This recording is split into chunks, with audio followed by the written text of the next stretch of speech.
lo liberó en el 539 el emperador persa Ciro. Entonces, eso tiene historia, no es una confrontación nueva, ¿verdad? Hay mucho allí, entonces nada, he estado rezando y pidiéndole a Dios, pero después de eso vengo aquí y escucho todo lo que ustedes dicen de Colombia y me asusto todavía más y saco la otra camándula.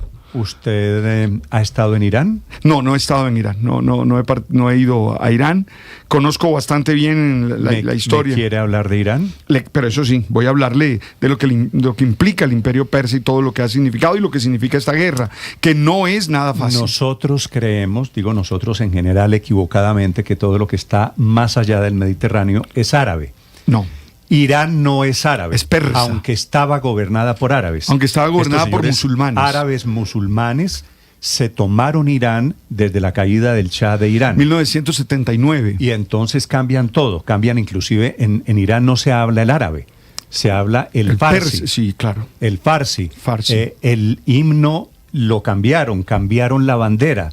El islamismo musulmán se tomó con todos sus extremismos la forma de ser de Persia, que era un régimen muy parecido a Occidente. Y la tendencia... De allí salió de Persia. No te olvides que hay dos tipos... el primer código de derechos humanos del mundo. Hammurabi, claro. El código Hammurabi. Así Oye, es. no se te olvide que ahora, hay dos tipos lo que de había, musulmanes, lo que ¿no? había antes de la Revolución Islámica venía siendo muy criticado, que era el régimen, era la autocracia, que era la monarquía del Shah. Del Shah de Irán. Hay una matanza y luego de la matanza se da la rebelión en el año 79. Ricardo, cambiaron al Shah por estos islamistas pasaron de Guatemala a Guatepeor. Exactamente. Te quería recordar, Néstor, que hay dos corrientes musulmanas, la sunita y la chiita. Estos son chiitas, ¿verdad? Y estos son los patrocinadores, estos que gobernaban o que siguen gobernando Irán, ya les contaré, porque hay un gobierno interino que acaba de ser nombrado esta mañana. Estos son patrocinadores de Hezbollah, que eran los que estaban detrás del gobierno de Hamas en Palestina. Así que todo interconectado. Ya viene el padre Linero esta mañana hablándonos de Irán. Ya vienen los deportes. Ricardo, buenos días. Hola, Néstor. Feliz mañana para usted y para todos los que nos escuchan. Oiga, arrancamos la semana con muy buenas noticias de un hombre que se ha consolidado quizás como el mejor golfista hoy de Colombia en el mundo, Nico Echavarría. Ganó el Cognizant Classic a sus 31 años de edad, es su tercer título. Sin el quizás. Es el mejor golfista colombiano del momento. Indudablemente, sí, producto de sus grandes resultados. Además, en una definición fantástica ante el irlandés Shane Lowry, al que superó, el que vivió una pesadilla determinante, la cara lo decía todo. Se le alinearon los astros a Nico Echavarría, porque Shane Lowry se derrumbó en los últimos 3 hoyos, ¿cierto? Los fallos en el 16 y el 17 fueron capitales, la bola al agua, las dificultades que tuvo. La trampa del oso se llama ese pedacito del campo del PGA en Florida. Ya les vamos a contar qué representa para Echavarría esta victoria, no solamente en bolsa de premios, sino para la temporada mucha 2026. Más de $1 millón. No, $1.800.000. Por eso le digo más de $1 millón. Increíblemente es el botín más alto que ha ganado en toda su historia el golfista colombiano. Bueno, en la ruta de los éxitos de este fin de semana, insistimos con el sello de un golfista colombiano, Nico Echavarría. El padre Alberto Linero es periodista y también está en Mañanas Blue. 7 de la mañana, 4 minutos. Las noticias nos mencionan una y otra vez la guerra. Estados Unidos e Israel contra Irán. Hemos visto mapas, efectos de los misiles, discursos incendiarios, amenazas nucleares y opiniones de quienes no conocen a fondo la situación. Está claro que lo que está en juego es algo más antiguo que la pólvora. Recuerden que Irán es lo que antiguamente conocíamos como el imperio persa. Y desde siempre allí ha habido la lucha por el poder. Y sin duda está un sentimiento muy humano, el miedo a desaparecer y la necesidad de afirmar identidad. La historia más antigua entonces nos recuerda que Persia fue un imperio mucho antes de que existieran los estados modernos. Ustedes saben que Israel nace de una memoria herida y de una promesa de supervivencia. Y Estados Unidos actúa desde su narrativa de potencia global y garante de equilibrios. No son solo gobiernos, también son relatos históricos que chocan. Y cuando los relatos chocan sin diálogo, hay definitivamente muchas trincheras. En la raíz de este conflicto no hay solamente intereses estratégicos. Hay desconfianza, y una desconfianza que se ha acumulado durante décadas, humillaciones no resueltas, heridas que se van heredando de padre a hijos, la revolución iraní del 79, las intervenciones en Medio Oriente, la cuestión palestina, las sanciones económicas. Todo eso construye una atmósfera donde el otro no es un interlocutor, sino una amenaza. Pero aquí está la pregunta que debemos hacernos y que está más allá de banderas. ¿Qué produce la guerra en el alma de los pueblos? Y la respuesta es simple, es sencilla, produce miedo crónico. Produce generaciones que crecen sospechando del extranjero. Produce una pedagogía del enemigo. La guerra, aunque se vista de defensa o de justicia, siempre termina erosionando la humanidad de quien la libra, porque para hacerla hay que deshumanizar al contrario. Y obviamente cuando tú deshumanizas al otro, inmediatamente estás perdiendo también algo de humanidad. Esto no significa ingenuidad. Los conflictos están ahí, existen. Y vuelvo a decir, desde la historia, ahorita le contaban esto, que en el 539 Ciro, que era el emperador persa, había liberado a Israel del yugo de Babilonia. Pero la situación termina en que las guerras se han propagado sin soluciones. Más bien siguen sembrando conflictos futuros. Aquí lo que se va a generar es un nuevo conflicto. Tal vez la pregunta constructiva no sea quién tiene la razón, sino qué narrativa puede abrir espacio a la vida. Porque mientras los líderes intercambian amenazas, quienes pagan el precio son ciudadanos comunes, madres, jóvenes, trabajadores, gente que no solo quiere estabilidad, sino que quiere tener un proyecto de vida constante y posible. Estás escuchando Blue Radio. Faltan 101 días para la Copa del Mundo.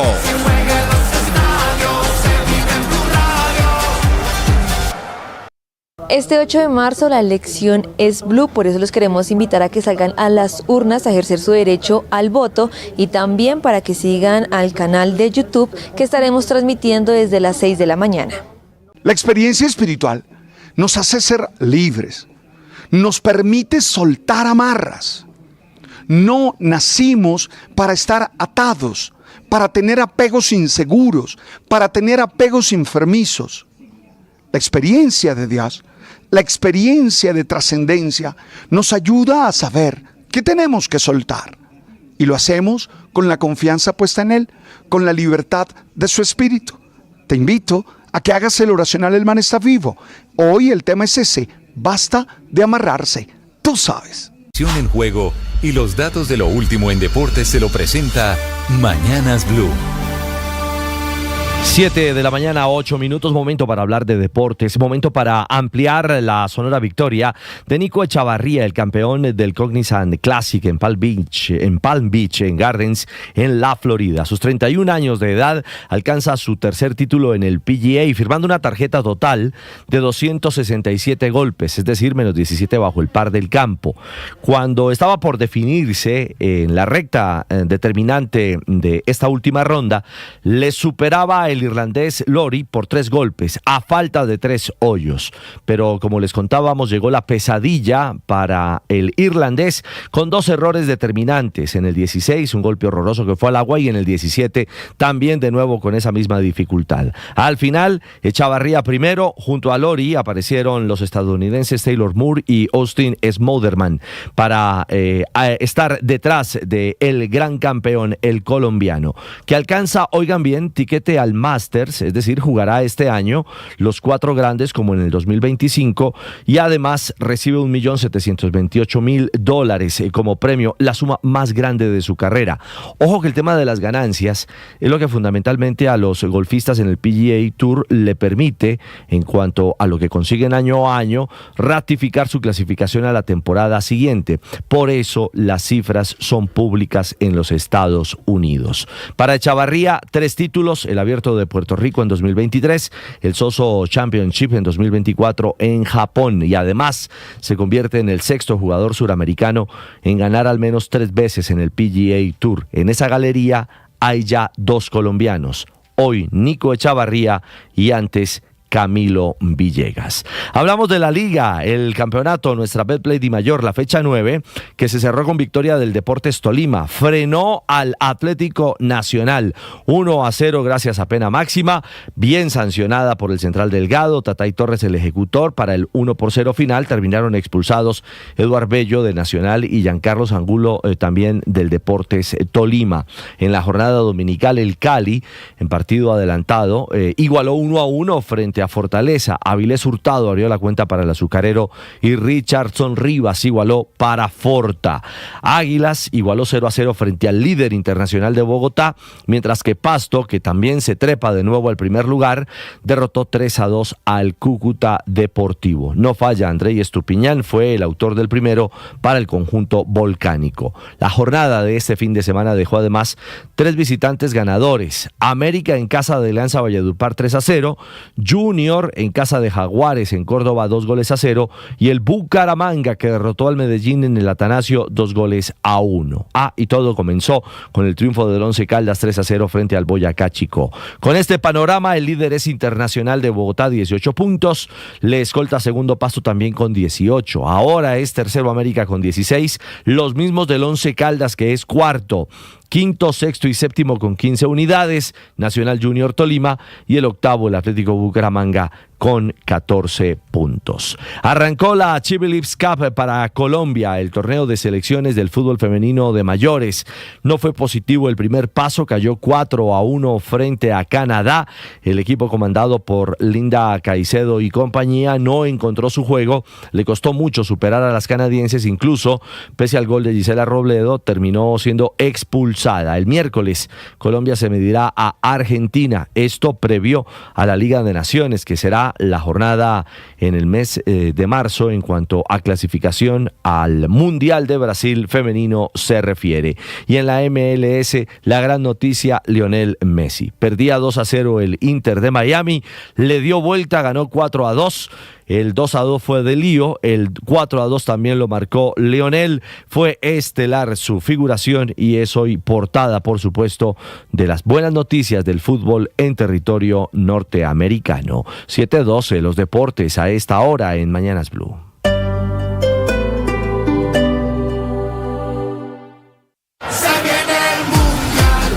Faltan 101 días para la Copa del Mundo.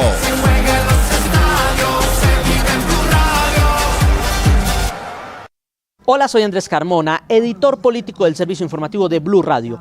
Este 8 de marzo, Colombia define su futuro. Elegiremos senadores, representantes a la Cámara y los 3 candidatos presidenciales de las consultas interpartidistas. La invitación es a participar de la fiesta democrática, a decidir con conciencia, a participar desde muy temprano en las urnas, pero también a estar conectados a partir de las 6 de la mañana con el gran especial de elecciones. El servicio informativo, todo el equipo de noticias y todo el equipo de Blue Radio estarán presentes para llevarles los datos, la información y lo mejor de estas elecciones. Este domingo, 8 de marzo, la elección es Colombia, la elección es Blue.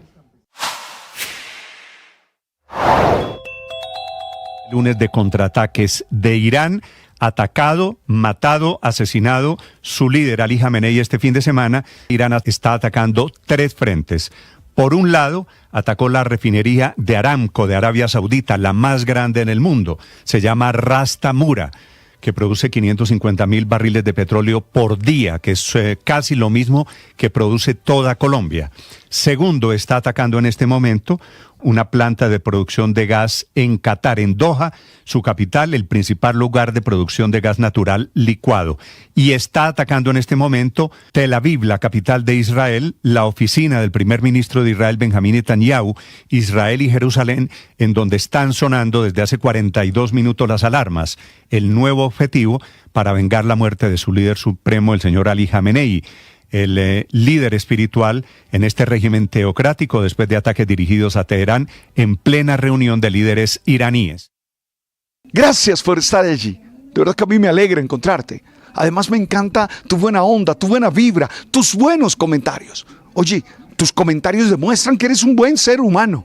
Veo que no insultas, veo que no maltratas. Al contrario, siempre estás construyendo. Eso es de buenos seres humanos. Nosotros celebramos que tú estés con nosotros aquí, porque en Blue la radio se ve.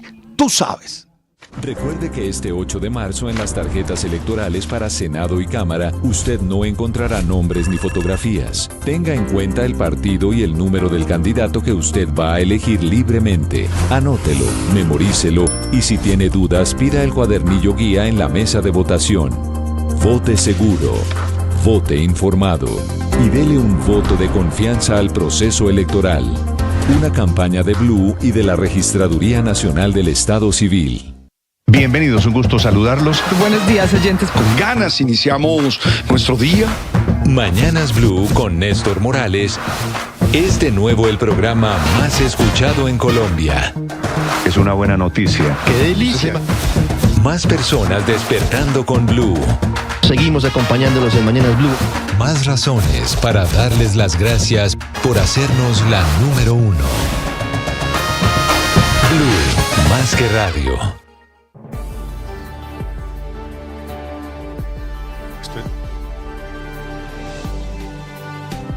7 de la mañana, 16 minutos. Música que usted escucha, Felipe, que es del concierto de anoche de Shakira en el Zócalo de México, que es el escenario tal vez, Diosa, ¿no? pero muy impresionante. Diosa. Pues, Felipe, quiero hacer un paréntesis para contarle a los oyentes que Shakira metió anoche 400,000 personas en el Zócalo. 400,000, que eso es impensable para nosotros. No tenemos un escenario en donde quepa. No, es decir, la diosa, es decir, esto no lo ha logrado ningún cantante colombiano en su historia. Ni siquiera los mexicanos, Felipe, superó incluso a los artistas locales, a los mexicanos, con la cantidad de personas que llevó Shakira anoche. Se había presentado en una serie de conciertos, terminando la gira, por la que estuvo también en Colombia. Y esta Shakira, Felipe, que se presentó anoche, es Shakira gratis, reuniendo 400,000 personas, que a mí me parece que esto es solamente comparable con los conciertos tal vez de Brasil, los de Río de Janeiro. Sí. Ahí en Copacabana. El récord anterior en el Zócalo estaba en manos de los fabulosos Cadillacs argentinos, 300,000 personas. Prepárese porque va para Copacabana. Va a ser Esa es la próxima meta, superar también el récord. Que nosotros no tenemos en Colombia un escenario en donde quepan cuánto, lo máximo que cabe aquí son cuánto. En Bogotá, 800 personas. Una plaza abierta. Una plaza abierta, sí. La plaza de Bolívar son... No, usted en la playa de Santa Marta mete un poco de gente. En el Simón Bolívar puede usted meter 120,000 personas. Que fue el récord que hizo ¿Metallica? Andrés Calamaro Pero, en el Rock al Parque. Yo no sé si Metallica también en su primer concierto en el 99 le metió 120,000 personas. Esta puede ser una buena comparación W. Que meta Shakira 400,000 personas anoche en México es como si hay 4 parques Simón Bolívar a plena capacidad. A plena capacidad. No con el aforo limitado que tienen algunos festivales, sino con el pleno de la plaza de eventos. Ahí sí se revienta la mente. Son 4 veces, 4 noches seguidas. Y todo salió divinamente. Salió perfecto. Es decir, ese es uno de esos eventos que contrata el gobierno mexicano con algunas marcas patrocinadoras, pero que ha llevado a grandes artistas a llenar esa plaza, y siempre la expectativa es esa, es quién va a ser el que llene más o el que haga que más gente vaya a ese lugar. 400,000 personas fue el récord que rompió anoche Shakira. ¿Shakira cantó gratis o alguien le pagó? No, gratis. No, el show. El show, para ella. No quiero decir... La gente no pagó boleta. La entrada, para allá voy. La entrada era gratis. Sí. ¿El gobierno le pagó a Shakira? Sí, señor, el gobierno de la Ciudad de México, y además una marca que estaba cumpliendo 100 años, una marca de cerveza. Es que veo un mensaje en Twitter de la presidenta Sheinbaum aplaudiéndole, con manitos aplaudiéndole a Shakira, y me da la impresión de que allí está la clave. Es el gobierno mexicano el que contrata a Shakira en consecuencia. Vea, la organización del concierto estuvo a cargo del gobierno de la Ciudad de México, encabezado por Clara Brugada Molina, en conjunto con el Grupo Modelo y una marca que celebra 100 años durante ese evento, una marca de cerveza que celebró 100 años con el evento. O sea que invitaron a Shakira y a 400,000 personas a hacer el cumpleaños. ¿Y por qué Shakira? Porque como pasó en los otros países de América Latina, los conciertos que ella tenía como parte de su gira Las Mujeres Ya No Lloran Tour se acabaron muy rápido, no había más tiquetes en México, entonces el gobierno decidió que era ella la artista que debía hacer esta versión del concierto gratis en Zócalo, gratis para la gente, y por eso no había boletería. Pero la verdad, que lo haya pagado el gobierno, Felipe, o que la gente entró gratis, es lo menos importante para estos efectos. 400.000 personas anoche, terminó a las 10 de la noche, hora de Colombia. Muy impresionante. ¿Qué conciertos en el mundo podrán haber llenado 400.000 personas? Muy poquito, se me ocurre. Queen en Río de Janeiro, hace 30 años. Metallica también en Río de Janeiro. Sí. 400.000. Sí, yo creo un poco más. Sí. Es que la expectativa, por eso les digo, está en el 2 de mayo de este año, que es cuando se presentará Shakira en Copacabana. El récord, creo, en esa playa está de 1 millón de personas. Obviamente, pues, con muchos relevos. Los últimos no verán nada, pero participarán de la fiesta. Y es posible que Shakira pueda llegar a superar ese récord porque, a diferencia de algunos artistas que se han presentado allá, Shakira sí tiene mucha fanaticada en Brasil. Brasil es un mercado atípico para Latinoamérica porque muchas veces los artistas que pegan en diferentes partes en diferentes países de Latinoamérica no pegan tanto en Brasil. Shakira sí. Shakira tiene una fanaticada muy grande en ese país. Y lo anticipa porque ayer en México se despide de los mexicanos diciendo esto y muchos gritándole que mexicana, mexicana. Ella hablando de Colombia y los mexicanos de su paso por ese país. Esto es un sueño. Qué poético ver este lugar tan lleno de ustedes. Muchísimas gracias a todos los que han estado acampando desde temprano, bajo el sol, como siempre venciendo todos los obstáculos junto conmigo.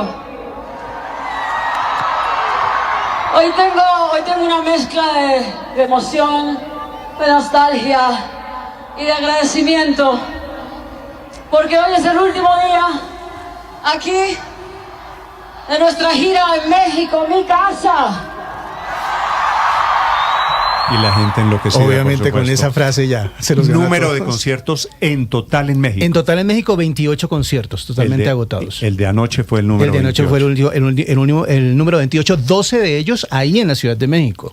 Ahí es donde uno queda como con esa desazón de saber qué pensarán los que pagaron, los 780.000 personas que pagaron boleta para verlo. Todo el mundo feliz. Supera más de 1 millón de personas. Uno cuando ve al artista que uno quiere, uno feliz. Oiga, Néstor, definitivamente la más grande en toda la historia de la música colombiana, ¿verdad? Sí, no creo que haya quien se le acerque.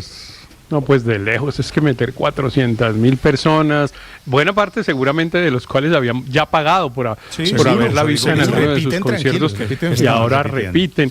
Y esa cosa tan impresionante de ese público entregado con ella con la bandera mexicana, realmente es una cosa muy icónica. A mí lo de Shakira pues es una cosa que me parece realmente ya muy por encima de todo lo que ha ocurrido en la música. Toda la población de Pereira. Bueno, 400.000 personas 400.000 personas es el equivalente de una ciudad intermedia en Colombia. No hay antecedentes, creo que batió récords no en México, de un colombiano en un concierto internacional. Teníamos la fortuna de haberla visto en Colombia, se había presentado exactamente hace un año en Bogotá. En Medellín. Barranquilla. Bogotá, 2 veces, Medellín 2 veces. Cali. Bogotá 3 veces, Cali también se presentó. O sea, fueron 3 conciertos. Pero el homenaje de la presidenta Sheinbaum también muy lindo, ¿no? Porque realmente dedicarle imágenes de los aplausos en el Trino, es una cosa que también muestra pues la dimensión de lo que pasó anoche en Ciudad de México. Qué maravilla. Sí, es la gira más exitosa de un artista internacional por América Latina. No, y en el mundo. O sea, está en este momento catalogada como la más lucrativa. Lo que pasó en América Central, ¿no, Néstor? Lo que pasó en América Central, en El Salvador, pero digo en América Central porque era en El Salvador, creo que hizo 3 noches. Pero ahí fue cuando llegaban personas de todos los países de Centroamérica, de Guatemala, de Nicaragua, y además ella les pedía que fueran con sus banderas. Entonces se volvió además un espectáculo multicolor de todas las banderas centroamericanas unidas en los conciertos de Shakira. Para ponerlo en cifras, la gira de Shakira la vieron más de 3,5 millones de personas. Para ponerlo en cifras, la gira de Shakira que terminó anoche, Felipe, recogió $421 millones. $421 millones.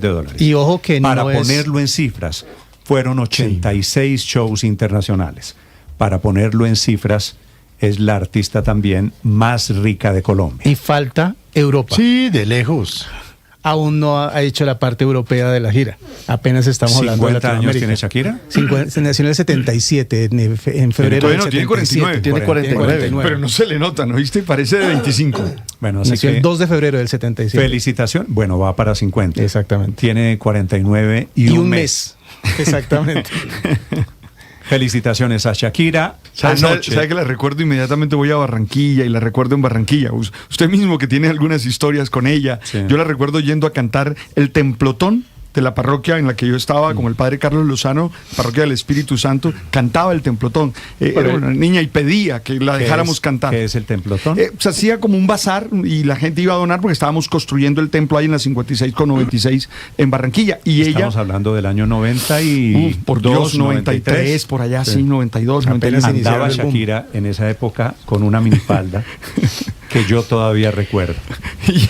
Pero es que la dejaban esperando en el salón, en la sala de espera. Néstor, acuérdate que en el año 94 Shakira se ganó el concurso de la cola más bonita de Colombia. Sin duda, claro que sí. Y por ahí le están inventando un nuevo novio, ¿no? Sí. Esperemos que no. Yo no sé cómo se llama, Lucián, no sé qué, la Viscón, el británico. Tipo ahí que no, nada que ver. Que está pretendiéndolo aparentemente. No sabemos quién es, pero nos ¿Es cae francés? Nos cae claro, es uno de los actores de Emily en París. No, es británico. Es británico, pero tiene apellido francés, ¿verdad? Sí, no uso sí, pareciera francés, pero no uso la expresión que uno suele usar, Néstor, pero es un... No.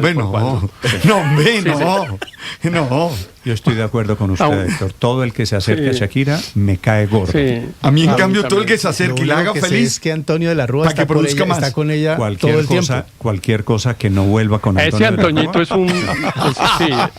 Pero está con ella todo el tiempo.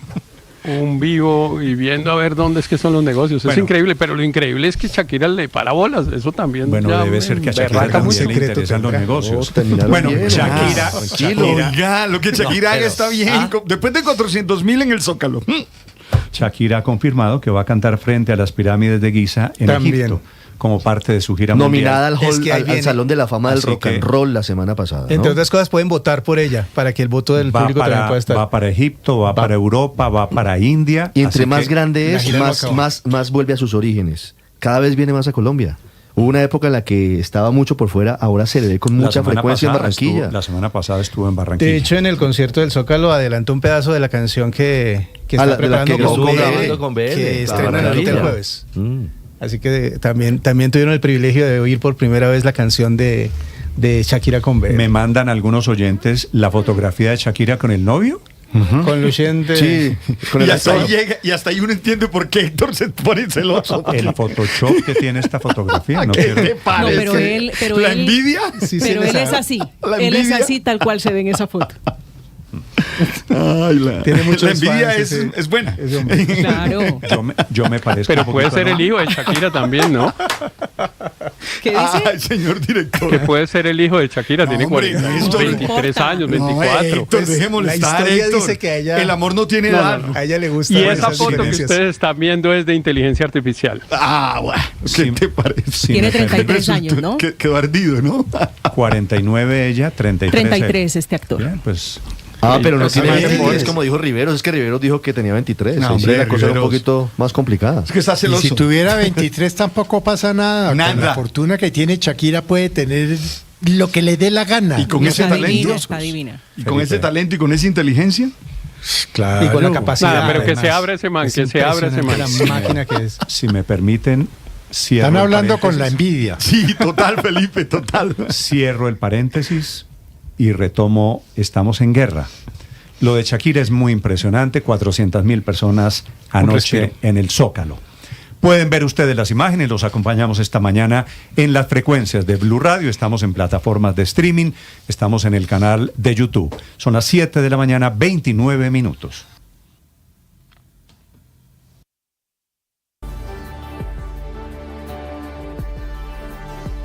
Estás escuchando Blue Radio. Faltan 101 días para la Copa del Mundo.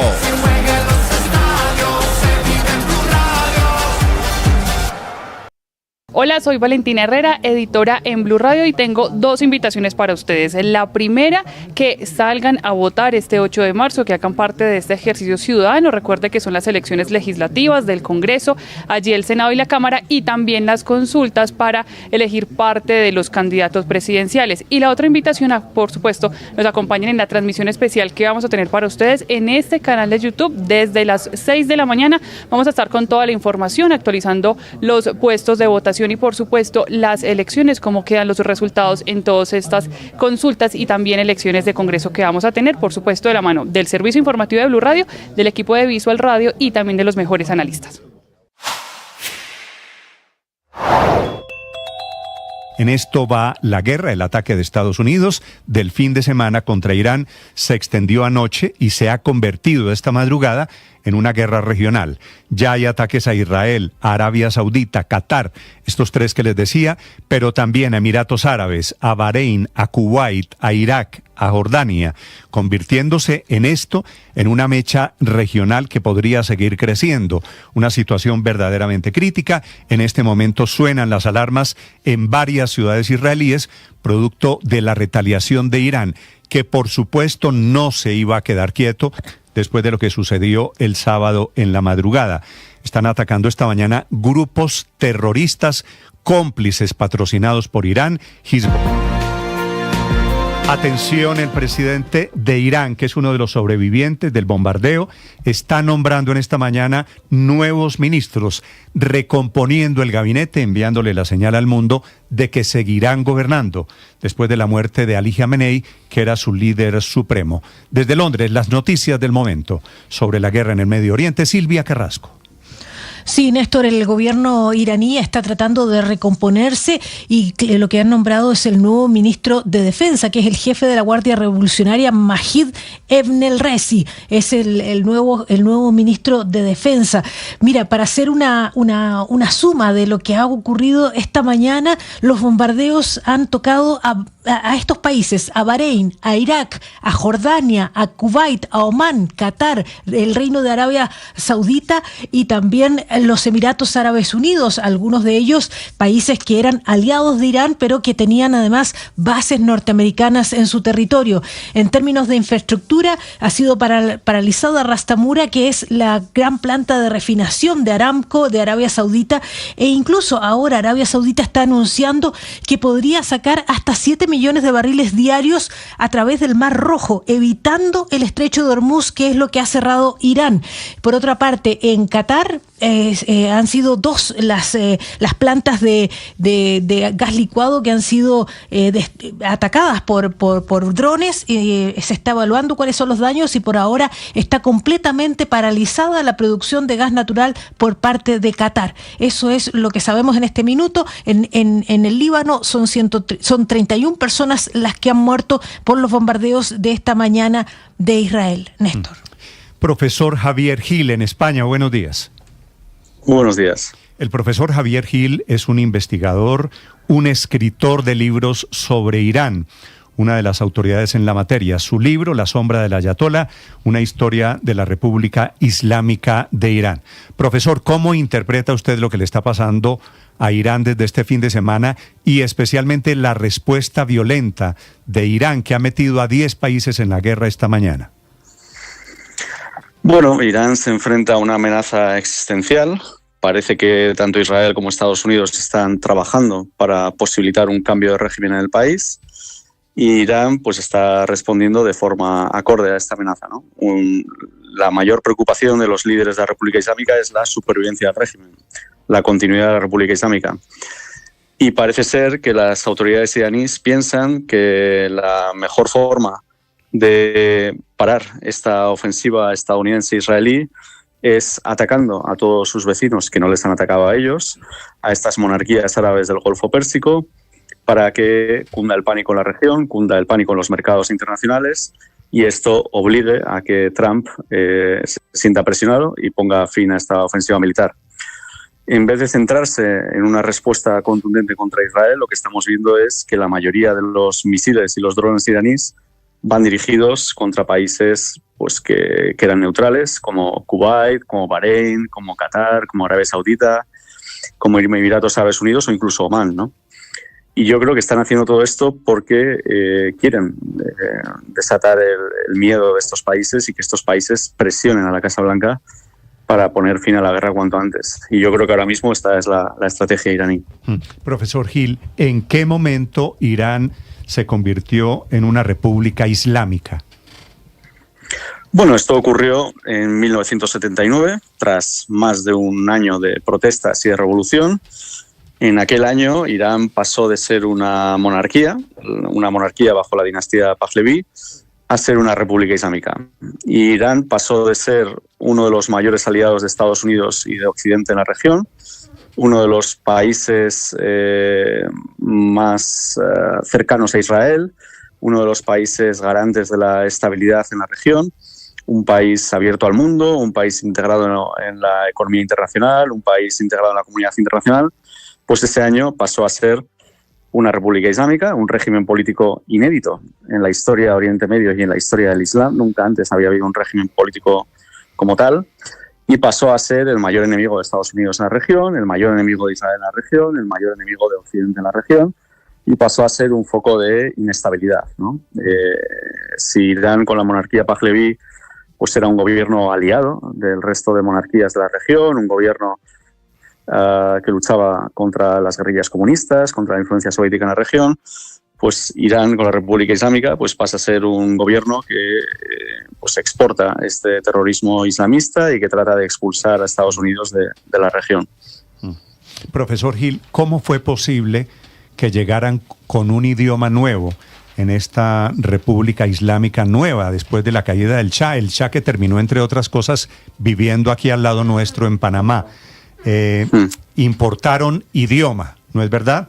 Cambiaron la bandera, cambiaron el himno, impusieron un régimen totalmente diferente a lo que había sido la histórica, la tradicional Persia. ¿Cómo fue posible eso de un momento para otro? Sí, efectivamente, Irán, Persia, llevaba siendo una monarquía durante 2500 años, ¿no? Distintas dinastías, distintos reyes, pero esa es la tradición histórica de Irán. Nunca antes los clérigos se habían hecho con el poder. Bueno, no es que Khomeini presentara un programa detallado de qué es lo que iba a hacer después. Khomeini pues usó eslóganes muy sencillos, como se hacen siempre las revoluciones, y el eslogan de Khomeini pues era: el Islam es la solución a todos los problemas, el Islam es la solución. Acusó al Shah de haber corrompido al país, de haber creado una nueva Babilonia decadente en Irán, acusó al Shah de ser un lacayo, un perro al servicio de Europa y de Estados Unidos, y prometió pues que, retornando el Islam al corazón de la sociedad y la política iraní, pues Irán volvería a ser un país orgulloso de nuevo, Irán volvería a ser un país independiente de nuevo, Irán volvería a ser un país libre de nuevo, ¿no? Por supuesto, ninguna de estas promesas se cumplió, ¿no? Y lo que ocurrió fue precisamente lo contrario, ¿no? Un régimen incluso más represivo que el del Shah, un régimen más aislado, un régimen más empobrecido, ¿no? Sí, profesor. Bueno, una vez que terminó la Revolución Islámica, comenzó la tarea de articular este nuevo régimen político, porque fue mucha gente la que apoyó la Revolución Islámica de Irán y de distintas orientaciones políticas. Tenemos desde comunistas a socialistas a liberales, ¿no? Y lo que ocurre una vez que triunfa la revolución es que Khomeini empieza a descartar estos grupos opositores que hicieron posible la revolución y empieza a perseguirlos. Y en los años 80 pues tenemos estas matanzas, esta persecución de los grupos comunistas, de los grupos socialistas, de los grupos liberales, hasta quedar una república completamente en manos de griegos, una república que fuese a imagen y semejanza de la visión religiosa que Khomeini fue articulando. Profesor Gil, ¿qué tantas de las denuncias que hizo en su momento el ayatollah Khomeini sobre el Shah eran ciertas? Lo deforman, lo pintan como el epicentro de la corrupción, como usted nos cuenta, como un perro guardián al servicio de los intereses de los Estados Unidos, pero ¿qué tan inconforme estaban los iraníes con el Shah y qué tanto de lo que se decía habían sido las irregularidades o corrupción cometidas por él fueron ciertos? Bueno, había corrupción en la época del Shah, eso es innegable. El epicentro de toda esta corrupción era la Fundación Pahlaví. Había también represión política, había presos políticos, había tortura, había ejecuciones. Y bueno, pues Irán era una autocracia, pero es verdad que había una gran libertad social, el Shah era un modernizador y había también una mayor libertad económica de la que hay ahora. Khomeini no restaura las libertades políticas, sigue sin haber libertad política y limita incluso más pues, todas estas libertades económicas y sociales.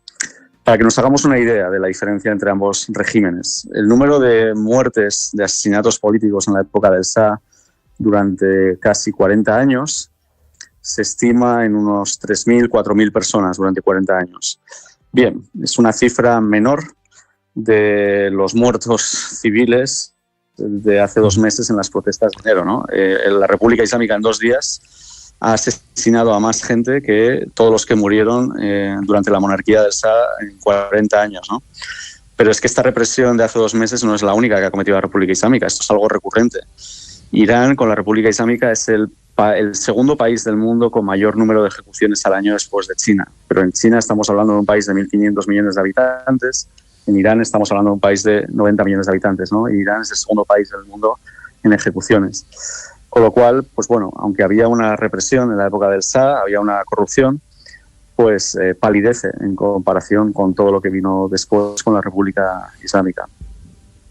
Profesor Gil, sobre lo que viene para Irán, en estos días, sobre todo aquí en Europa, se especula sobre quiénes pueden ser o quiénes son los opositores al régimen, quiénes tendrían capacidad para sustituir, si se me permite la expresión, en el poder a los ayatolás. ¿Usted cree que hay como tal una oposición articulada, más allá de que la gente haya salido a la calle masivamente a protestar por sus condiciones? ¿Usted cree que hay una entidad opositora con capacidad suficiente, con tejido sobre el terreno para convertirse en alternativa a los ayatolás desde un punto de vista político y ejecutivo en la capacidad para gobernar el país?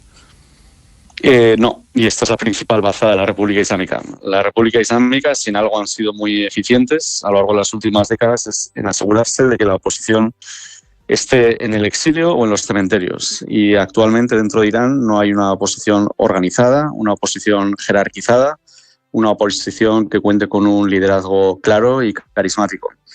La oposición se encuentra en el exilio y ahí tenemos a distintos grupos que se odian entre sí y cuya influencia e impacto dentro de Irán pues es discutible, ¿no? Tenemos al Mojahedin Khalq, tenemos al Shah y tenemos a otras organizaciones, ¿no? Y tenemos visiones muy distintas sobre cómo debería configurarse un Irán después de la República Islámica, desde una monarquía constitucional como la española hasta una república laica como la francesa. El problema es que en Irán, aunque hay un gran descontento social, aunque hay una gran frustración y hartazgo social, pues no hay una organización sobre el terreno articulada que sea capaz de canalizar ese hartazgo, esa frustración en una acción política efectiva, ¿no? Y por eso todas estas protestas que hemos visto en Irán han acabado siendo reprimidas y sofocadas, porque no hay una estructura que sea capaz de convertirlas en algo más, ¿no? En una acción que pueda... Entre otras cosas, profesor Gil, sobre esto que está usted diciendo, claro, en Irán no hay democracia, no hay partidos de oposición, pero por alguna razón el presidente de Colombia, mientras estamos teniendo esta conversación con usted, está escribiendo en su cuenta de Twitter lo siguiente, refiriéndose a Irán. Dice, una revolución allí es ilusoria por la fuerte base popular que defiende el sistema teocrático. ¿Esto es cierto? ¿El régimen de los ayatolás, la República Islámica, tiene apoyo popular en Irán? ¿Hay posibilidades de saber que esto sea cierto? No, hay una mayoría social que rechaza la República Islámica, que está harta. A ver, sí que hay elecciones en Irán y sí que hay partidos políticos en Irán. El presidente es elegido por la gente, el parlamento es elegido por la gente. La trampa es que el propio régimen elige quiénes se pueden presentar. Con lo cual los partidos políticos que concurren al Parlamento... no, a eso me refiero. Es igual que la democracia en Cuba. Sí. Es una democracia de un solo partido. A la presidencia, exacto. No, aquí hay distintos partidos y distintas facciones, pero es el propio régimen el que permite a ciertos candidatos, a ciertos partidos concurrir a las elecciones. Con lo cual, cuando los iraníes acuden a votar, eligen un menú limitado elegido por el propio régimen.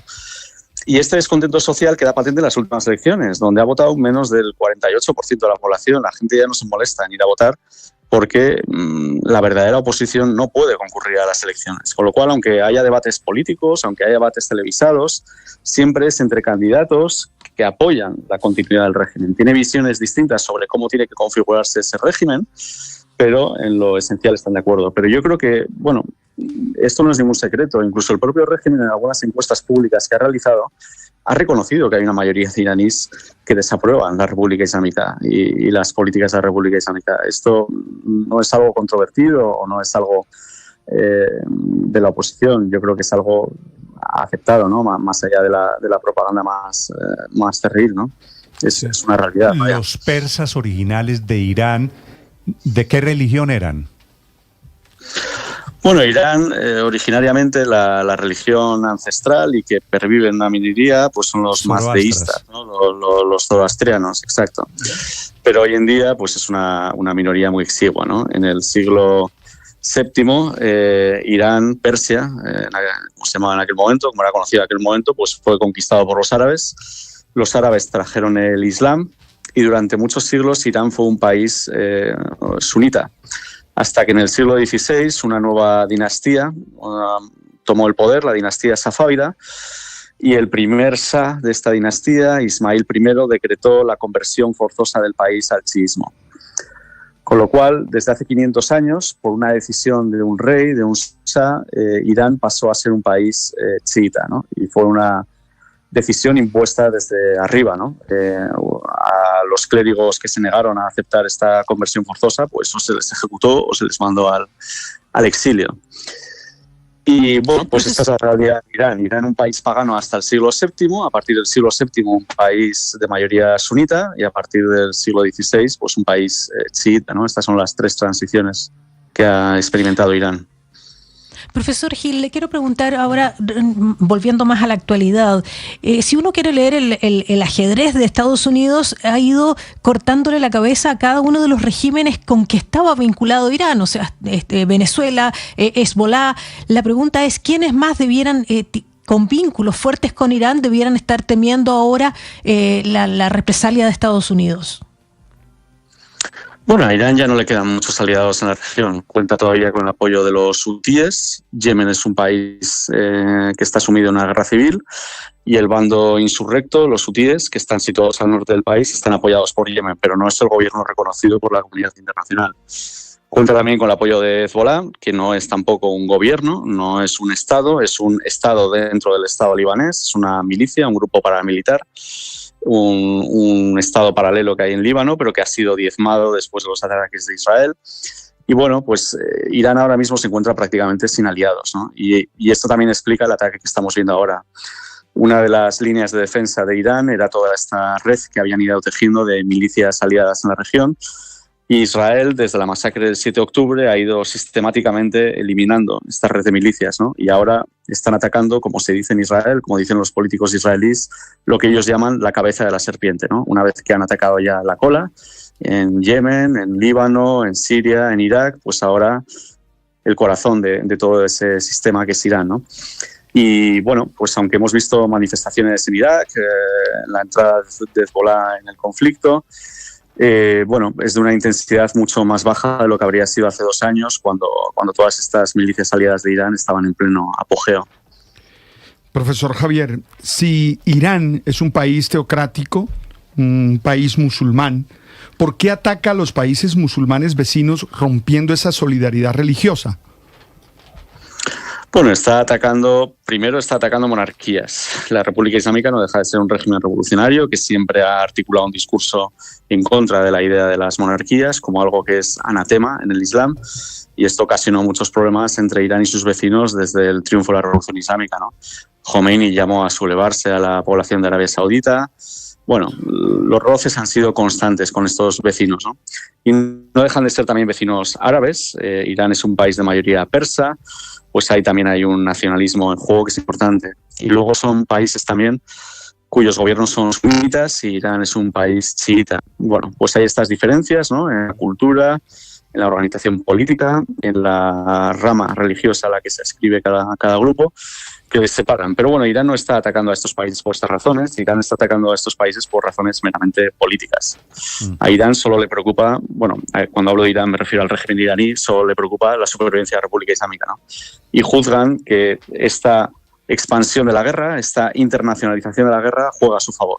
Sí. Profesor Gil, si a Irán solo le importa su propia supervivencia, ¿por qué los lazos de Irán en América Latina en particular?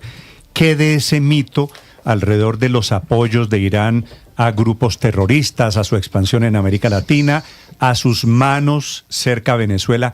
¿Qué de eso, qué es cierto de eso, de esa gran cantidad de mitos que hay?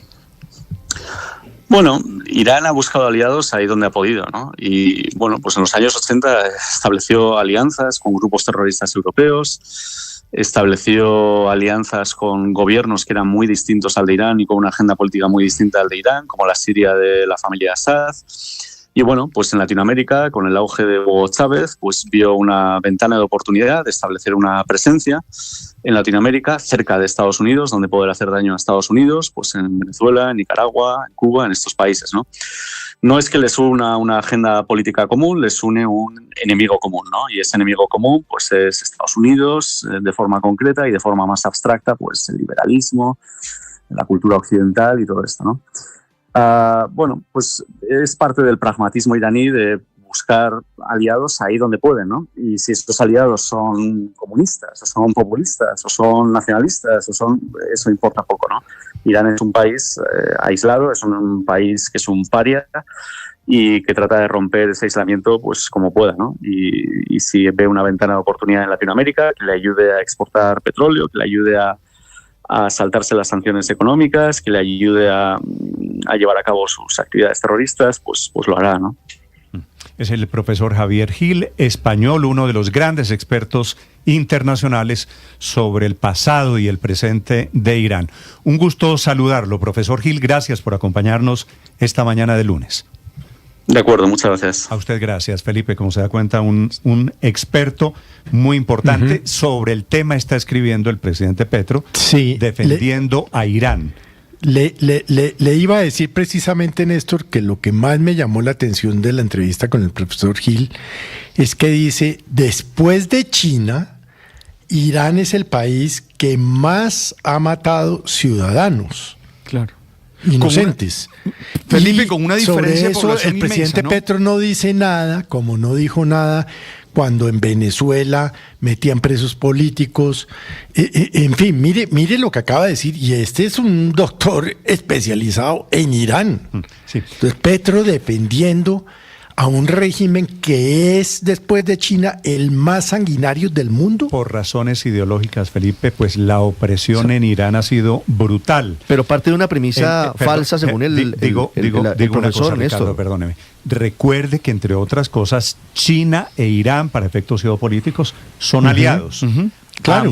Ambos. No, pero fue lo mismo que pasó con Venezuela. ¿Cuándo oímos al presidente Petro hablar de los presos políticos en Venezuela? ¿Cuándo? El 45% del petróleo que consume China viene de Irán. Es decir, que esa alianza va mucho más allá de lo ideológico. Pero les decía algo muy pequeño, que el profesor Gil desmiente lo que señala el presidente Petro en su trino. El presidente Petro dice que no hay fuerza en las calles de Irán para iniciar una revolución ciudadana en contra del régimen de los ayatolas. Nos dice el profesor Gil que mayoritariamente hoy la población iraní está en contra de ese régimen. Si los líderes opositores están fuera o muertos. La verdad es que eso es imposible de probar, porque es que no hay ninguna posibilidad de que prospere la oposición. Recuerde, Néstor, que o de que admitan a finales del año pasado hubo una revolución fuerte a finales del año pasado en Irán.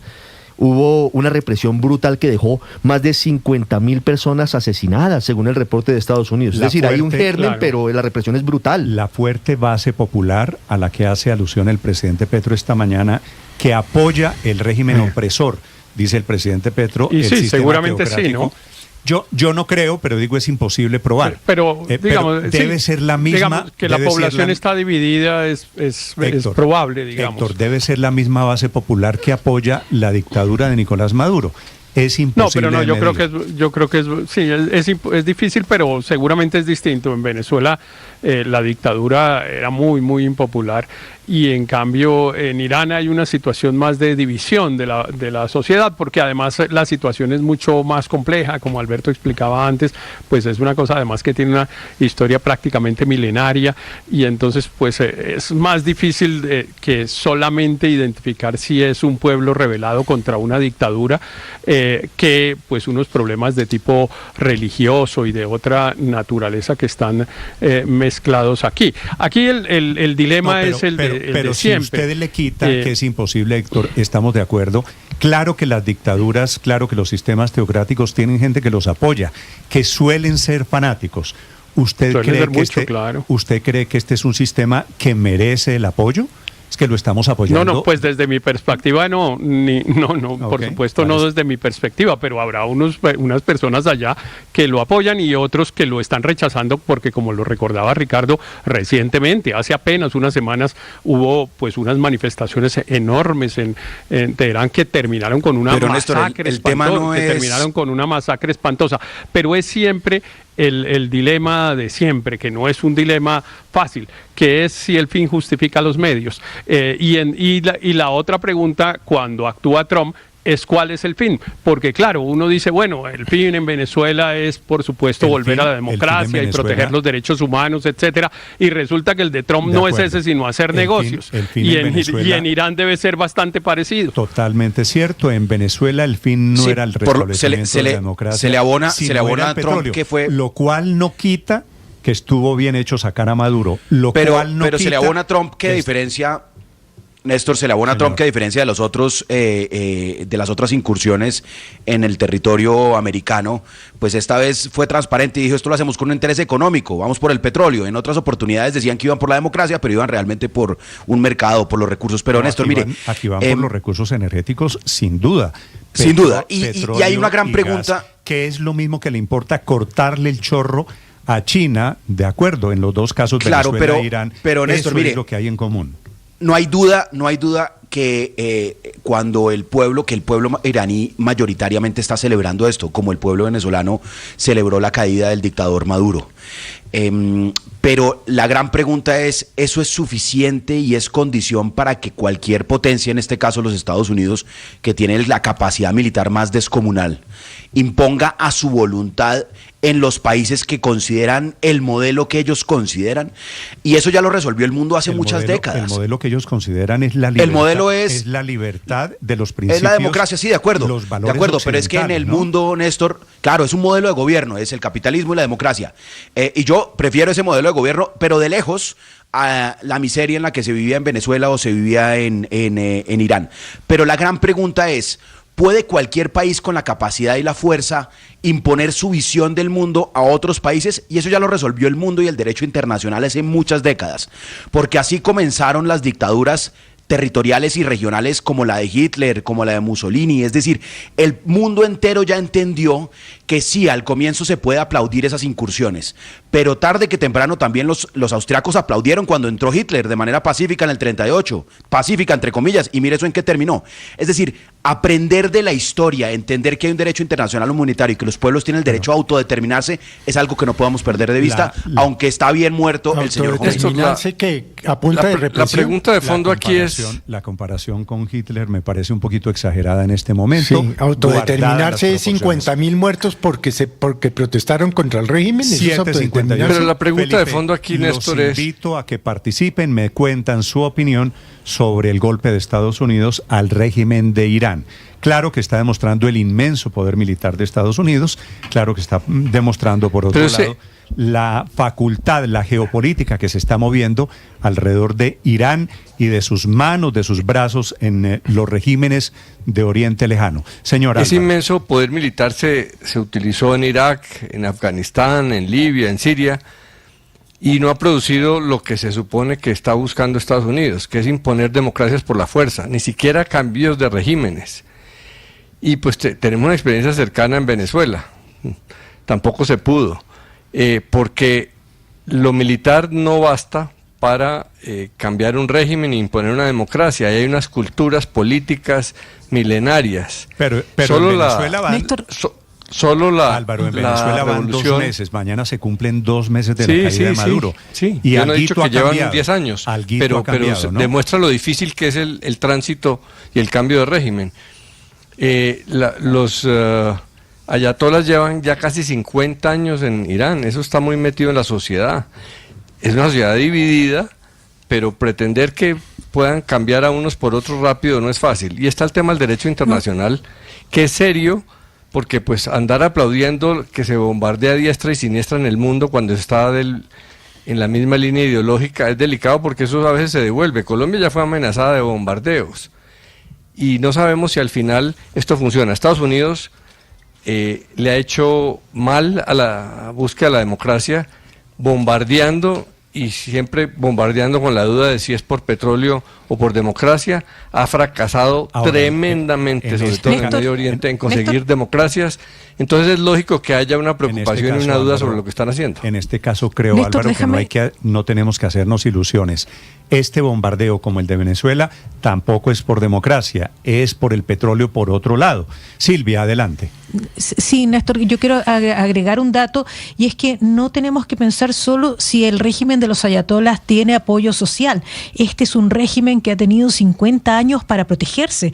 Cuando nosotros hablamos de la Guardia Revolucionaria de Irán, es un ejército completamente paralelo cuyo objetivo exclusivamente es mantener el sistema, defender el sistema de los ayatolás.